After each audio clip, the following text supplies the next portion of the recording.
It's a holy ground. It's a heritage ground for us, the indigenous peoples. It's not for development. No, not over my dead body. So as long as I live, no development shall happen on that side.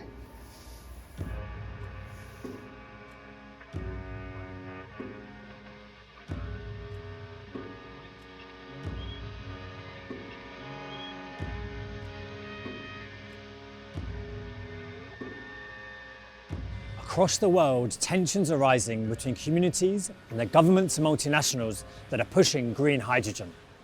Europe's politicians are presenting green hydrogen as the latest silver bullet for the climate. A wonder fuel that can replace coal, oil and gas, that can decarbonise the economy, that can allow the continent to meet its 2050 climate targets. According to the hydrogen lobby, it will soon be used to power cars, planes and trains, to replace fossil fuels in heavy industry, to heat our homes and businesses, and to even generate and store electricity. They envisage a full-scale hydrogen economy across Europe that allows us to cut our climate emissions as well as continue with business as usual. So what exactly is it? Green hydrogen is made by splitting water molecules, H2O, using renewable electricity. It can then be combined with other gases to make things like ammonia for fertilizers or even synthetic natural gas. But in Europe, there's not enough wind and solar power to produce the quantities they need. So governments are looking to countries in the global south to import vast amounts of green hydrogen and its derivatives. European Commission President Ursula von der Leyen is presenting this as a win-win, claiming it will lead to low-carbon development in the global south and decarbonisation in Europe. This is for us important. South Africa will benefit, our companies will benefit, and I think this is a true win-win. Win-win, a win-win-win, win-win situation. Backed by the European Commission, the German government and the European hydrogen lobby, South Africa has drawn up incredibly ambitious green hydrogen plans. Its government wants to become a major producer and exporter and has promised 380,000 jobs by 2030 in its new green hydrogen economy. Sounds too good to be true? Afraid so. But here in Brussels, the home of the EU, the voices of those most impacted by green hydrogen are being completely ignored. That's why we went to South Africa, to uncover the real story behind green hydrogen and do what von der Leyen has never done. Listen to frontline communities and activists confronting the proposed projects and hear from them what the reality is like on the ground. What we found was a far cry from the hydrogen industry's hype. Come with us and see for yourself. On the northwest coast of South Africa, just below the border with Namibia, lies Boegoebaai. It is nestled in the Ruchtersveld, a UNESCO World Heritage Site and home to the indigenous Nama people. It is also the world's only arid biodiversity hotspot. The regional Northern Cape government wants to turn Boegoebaai into an export hub for green hydrogen and its derivatives, building a new deep water port and vast amounts of hydrogen-related infrastructure. This includes building 30 gigawatts worth of wind and solar power to produce green hydrogen, which would then be turned into ammonia, often used to make fertilizer. The land being put aside for the new wind and solar energy is more than 22 times the size of Paris, or a twelfth of the landmass of Belgium. They plan to produce 6 times as much renewable electricity than is generated today across the whole country. In South Africa, millions struggle to access reliable energy, but this new capacity isn't for locals. It will only be used to make green hydrogen, predominantly for export. And you were saying that here is no people that living on this ground. Here are no animals that are alive on this ground. So the Ruchtersveld are the best place to build green hydrogen. But here I'm alive. I'm living 50 years on this ground. And here's a lot of communities are living on this land. The project is led by South Africa's petrochemical giant Sasol, but involves the Port of Rotterdam and other European companies. It requires billions in investment which have not yet materialised, meaning the project currently only exists on paper. Yet the risks for the local community are very real. For me as a fisherman, it's a real threat. So yeah, they're gonna use our sea like a year. We was never consult as a fisherman. Never consult as a fisherman, but like a year, every plane is already signed off, and we cannot allow them. because the risk is too big. We know they're going to use big boats and vessels that going to ship our green hydrogen from here. And that will be a huge impact for us as fishermen on our fishing grounds. Our fish will not come anymore like it came the years before. It will block our fish and our fish will go other way, and we as fisher communities will suffer under that. Producing green hydrogen requires vast quantities of water. As the Ruchtusveld is a water-scarce region, Sasol intends to use seawater desalination for its Boegoebaai hydrogen project. It will need up to 28 billion litres of seawater per year. But large-scale desalination severely damages marine environments. The toxic brine from the process is dumped back into the ocean, creating dead zones which kill local sea life. All the fish life and marine species in the seawater will die. And the fisherman himself will die at the end of the day because we need each other. From mining for diamonds to oil and gas drilling, the green hydrogen developments are the latest in a long line of extractivist projects imposed on the community. Then they got everything, they mess up everything, they leave our country, they go away, we sitting with a mess at the end of the day. What then? What about our children? The proposed green hydrogen site will not only disrupt the marine environment, it will also confiscate the Nama people's land. The land was only recently won back after a lengthy court battle, following 70 years of dispossession by diamond mining. Yet thanks to the proposed green hydrogen plans, the Nama people find themselves excluded from the site once more. I cannot go inside my... You see, it's my area. But I must go to the security for answer. Why? But I'm the owner. Yes, I'm the owner of that land. When I was in the mining industry, we had never mined on that site. That piece of ground is the heritage of the indigenous people. If you look at the specific at that area, on that side you meet graves from our ancestors. What happened with that graves at the end of the day when the development began? What about the plant species? What about the sea species like the whale? Also you meet the whales there. To meet the sea dogs. There's many things who is included in the sea. What happened with that? The hydrogen, all that development is no, my friend. It shall not happen. It shall not happen, brother. Green hydrogen is being hyped as a climate solution because it's not made from fossil fuels and doesn't emit any CO2 when burnt. However, behind that lies a dirty truth. One of the key lobbyists for green hydrogen in Europe is the oil and gas industry.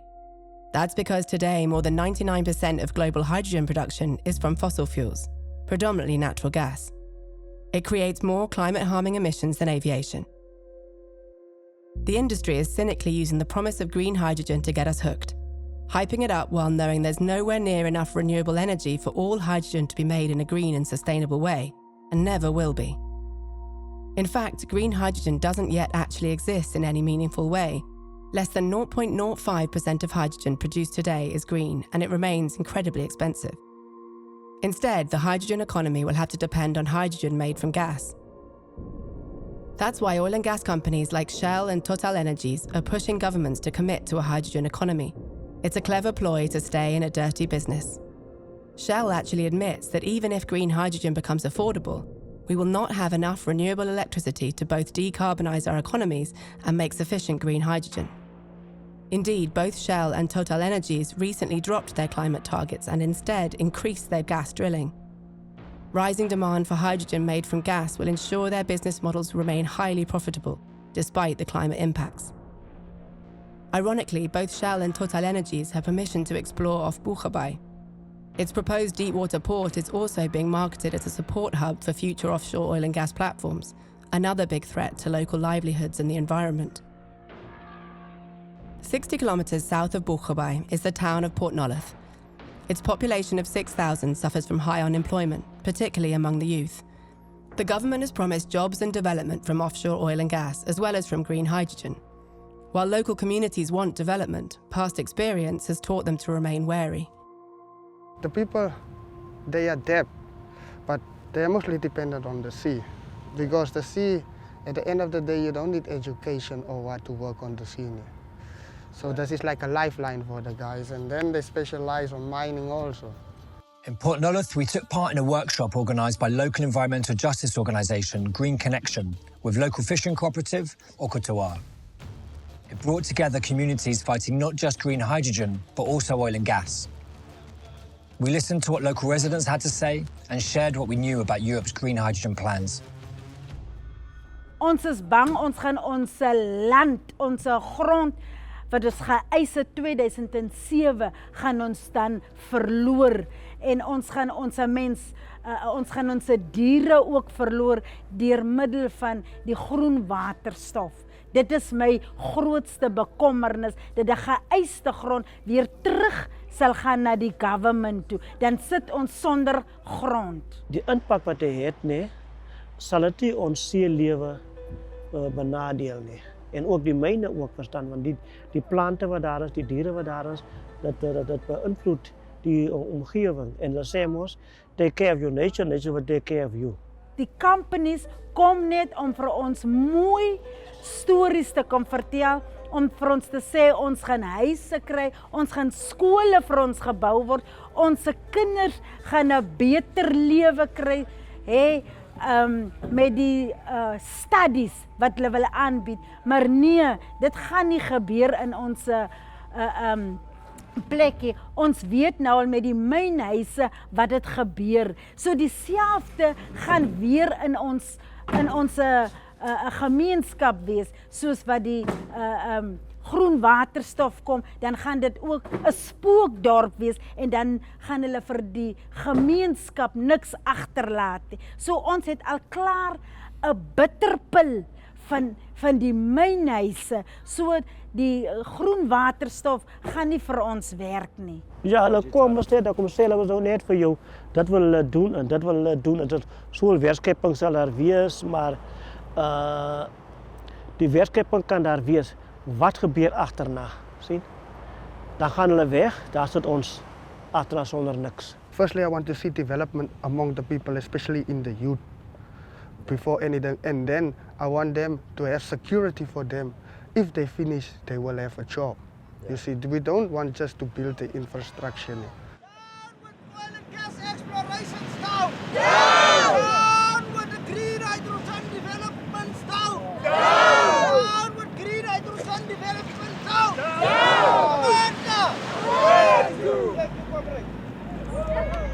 South Africa's green hydrogen plans, egged on by Europe, stretch from Boegoebaai on the west coast all the way east. Spreading outwards from Johannesburg are steel mills and chemical plants, platinum mines and proposed green ammonia factories, all now included in the promised green hydrogen economy. Here, just as on the other coast, green hydrogen is seen by many frontline communities as the latest extractivist adventure imposed with no free prior informed consent. And they're not staying silent. In Johannesburg, we took part in a second workshop, organised by local environmental justice group Groundwork South Africa. It gathered community activists from around the region who have fought extractivist projects in areas now considered sacrifice zones due to the ongoing exploitation of the local environment and people's health. They're now confronted by a new wave of proposed green hydrogen projects, backed by European and South African multinational corporations and their governments. We want to tell the real stories of what people are experiencing. What have they gained from green hydrogen? What do they hope to gain from green hydrogen? And how have they seen it realized in their own communities? Community leaders from the Kutala Environmental Care Group have made the journey to Johannesburg from Ermelo, a coal mining town in the Mpumalanga province. After decades of pollution and land grabbing from coal mining and coal-fired power stations, communities there are now facing 2 new green hydrogen and ammonia plants. The projects, led by German renewable energy company Enatrag, would require extensive land and water. Affected local communities were not consulted and remain worried about the potential impacts. Land is the source of income first. And green ammonia is going to take a lot of place or demand a lot of space. They've received all of the permits from the government that they need. You know, even the one that they have to have a social consultation on a consultation with the community. They didn't do it, even though they get the permits. And the fact that the industry is new, so there's no one really qualified. So that means most of the jobs will be imported. They are afraid of their job. It's either they are going to get jobs or they are going to lose their jobs. They don't know. The old fossil fuel companies are pushing green hydrogen. So I really do not see them abandoning their way of making money and going to somewhere place else. So I just think it's just a way of making the world shut up a bit, you know, to say, no, you are polluting, and they'll say, no, we are trying, you know. It's just that, yeah. Activists from mining-affected communities United in Action, or Makua, came from Mogalakwena in the Limpopo province to attend the workshop. Mogalakwena is home to the world's largest open-pit platinum mine, run by UK-based Anglo American. These metals are a key component in green hydrogen production, and South Africa holds almost 80% of the world's known supply. This means the mine, and the rest of the so-called Platinum Valley, are an integral part of the country's hydrogen plans. But over the past decades, the mine has damaged the health of the surrounding community, and its history is littered with violent evictions. The South African Human Rights Commission reported that Anglo American was violating the rights of residents in surrounding villages, including contaminating their air and water. Today, the firm is using the hydrogen hype to prolong its harmful business model, giving it a green sheen while continuing to sacrifice the health and livelihoods of local communities and dispossessing them of their land. We are the most affected communities, and I'm one of the affected community members. Right now, they've been building those solar panels, and most of the people have been removed from their areas to the other villages. Right now, a lot is happening right now in my village. Our parents, our great-grandparents, they were fighting and crying that they did not get compensated for their stolen lands. The mine stole their lands. Even today, how will it benefit us? Because it only benefits them. How will it benefit us? Because it will only take from us. And then how will we be showing they won't do what they always do? We are not trying to stop this project, but we want a proper consultation. The level of injustice, of struggle, of people being compromised, and the history of extractivism and colonialism in South Africa that is buried with apartheid. It's the togetherness that we experience. It creates this unifying movement around environmental justice. 80 kilometers south of Johannesburg, on the border between the Gauteng and Free State provinces, lies our next stop, the Vaal Triangle, one of the world's most polluted hotspots. The Vaal Triangle is formed of the industrial plants run by steel company ArcelorMittal South Africa, public coal utility Eskom, and petrochemical giant Sasol, built in the apartheid era to generate electricity, steel, and fuel from coal. These sites have made the area a sacrifice zone, contaminating the air, land, and water here for decades. The companies have caused hundreds of premature deaths each year. Now, Sasol and ArcelorMittal have jumped on the green hydrogen bandwagon. Sasol planned to produce green hydrogen at the Sasolburg plant, combining it with CO2 captured from the nearby ArcelorMittal steel plant to make synthetic natural gas. This would replace some of the fossil fuels it currently uses as feedstock to produce chemicals and fuels. We visited the area with activists from the Vaal Environmental Justice Alliance, or VEJA, which unites different local groups in the region and has been at the forefront of the Vaal struggle for survival for almost 20 years. So this area that you see here with these flares is the biggest or giant plant, steel production plant that is called ArcelorMittal. The area around the plant regularly has the world's highest concentration of particulate matter, which can cause cancer, heart and lung disease, and more, raising the rate of premature deaths. ArcelorMittal's production pollutes land, air, and water, damaging the health of communities as well as fueling climate change. People around like these ArcelorMittal plant, they've got problem. People have asthmatic problem, you know, they have like skin rashes and stuff. People, they don't know what's happening because when you go to the clinic, there's no clear you know, guide to say like you are suffering from a certain, they hide that again. Because like, again, we once went to, you know, local clinics to go to find some information on the health information on their databases to say like, how many people are coming here who are, you know, who have like a respiratory failure and stuff like that. They don't want to give us, they hide that problem. We are here at Rietspruit Canal. It connects, it goes straight to the streams that feed the river. This pollution that is still running 50 years, it goes straight to the farms. So now small-scale farmers were complaining about this pollution. You see cows. I think you saw the cows that are, they drink in the very same water. You will imagine what kind of meat that you are eating in this neighborhood. Our next stop was Sasolburg, home to the Sasol petrochemical plant. There we can see is Sasol firm, the biggest polluting industry. They don't even try to reduce their emissions. Most of people here are having sinus and lung problem, those diseases, health problem, yes. I'm a farmer, so I'm planting food for my community so that they can survive. So now I can see by the reactions of my food that something is wrong with the soil that I'm using. They don't do anything about it, but they knew that they caused this. Yeah. Sasol and ArcelorMittal South Africa have both known for decades about their impact on people's health. In the mid-2000s, the area was designated a priority region, with the government committing to tackle the pollution. 20 years on, and air quality levels remain just as bad. That's because the companies responsible are regularly granted exemptions for their emissions levels. No one has ever come and told us that the valley is going to transit. Now we are going to have a green hydrogen.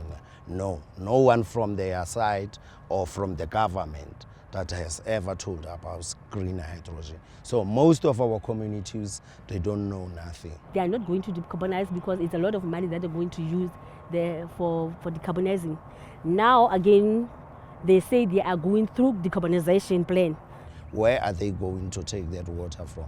That's the question. Are they going to take that water from our rivers and pollute it more than all these polluters are doing? You know, already it's polluted. Where are they going to take water? I believe they're going to need a fresh water.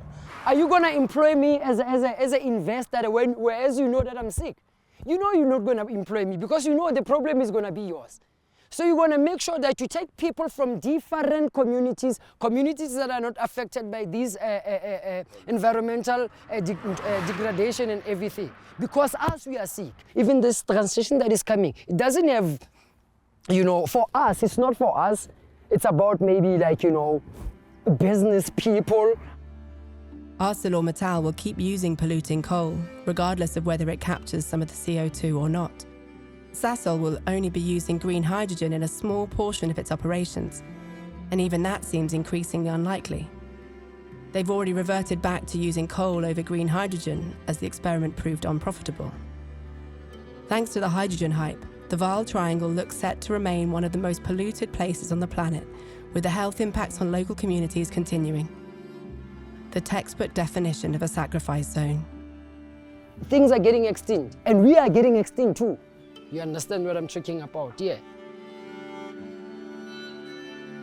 I think for us, we see green hydrogen as a dangerous distraction. So we see it as a lot of hype that's being generated through the fossil fuel companies, and then just using that to detract from the fact that they need to decarbonize.